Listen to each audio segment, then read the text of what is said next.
عالسلامة ومرحبا بكم في ريسيت جديدة ووصفة جديدة اللي هي بوست البوفريوة، وفما شكون يقول لها بلوزة.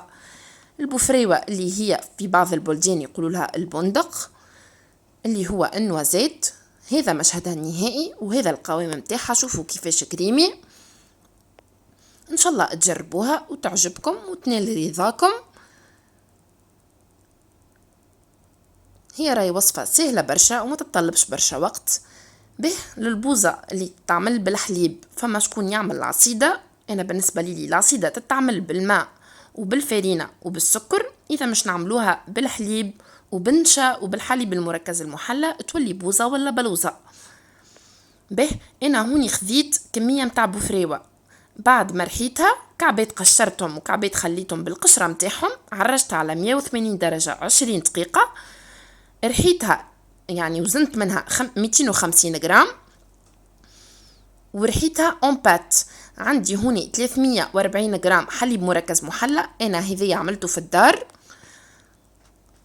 تجمو تشريو الحكة الحاضرة، لكن تستعملوا حكة كاملة. انا خاطر هذا اللي عندي معناها مركز بالباهي، معناها خاطر بالباهي. وخذيت 2.5 مغارف من شاء اللي هما بالميزان 50 جرام.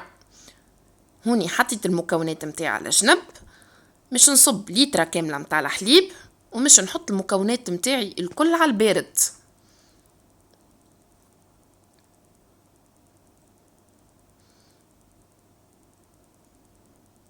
به هذه كمية نشا راهم 2.5 مغارف معبيين، كي انا وزنتهم 50 جرام.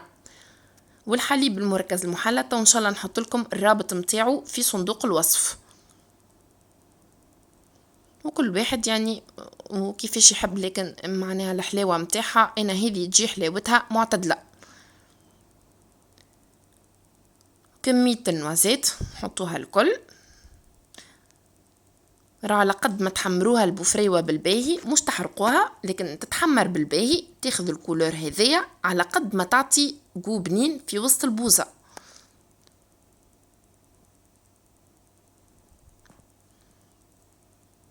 به انا المكونات هذوما حطيتهم الكل، هما جملة 4 مكونات. مش نرحيهم بالميكسور بلونجون باش يولي خليط متجانس. اذا مش متوفر الميكسور بلونجون نجمو المكونات الكل هذوما نحطوهم في الكيس متاع الخلاط، راهو يعطي نفس الريزولتا.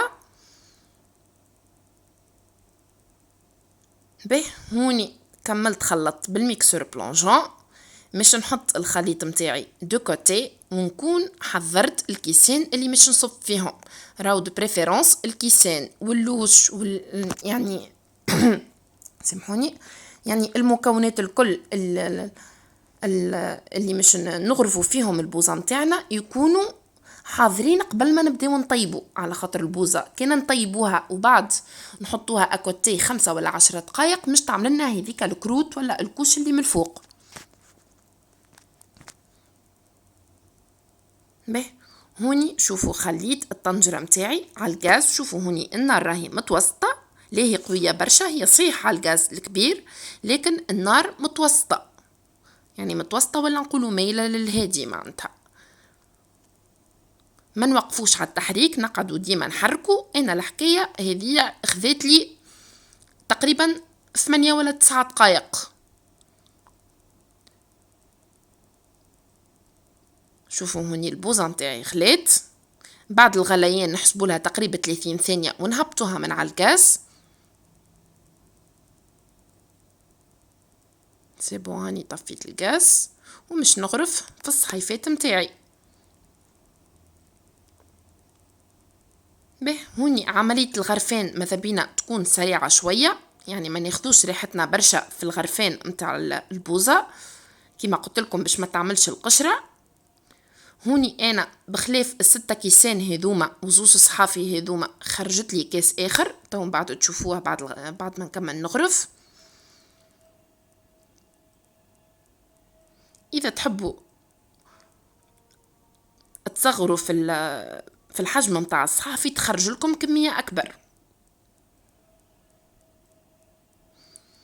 به البوزة لازمها تقعد في درجة حرارة الغرفة مدة 2 ساعات على الأقل، ومن بعد ندخلوها وتبرد في الفريجيدير قبل التزيين. أنا خليتها هوني في الفريجيدير بردت مدة ساعتين، ومن بعد التزيين يبقى يعني اختياري.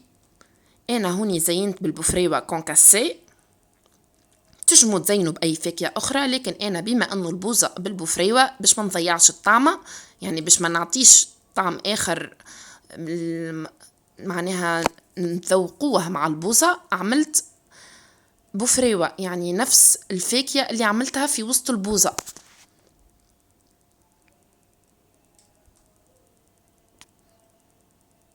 أنا هوني عملت البوفريوة الكونكاسي في الوسط، وعلى جناب باش نعمل الفيرميسيل، وكل واحد يزين بالطريقة اللي هو يحب عليها.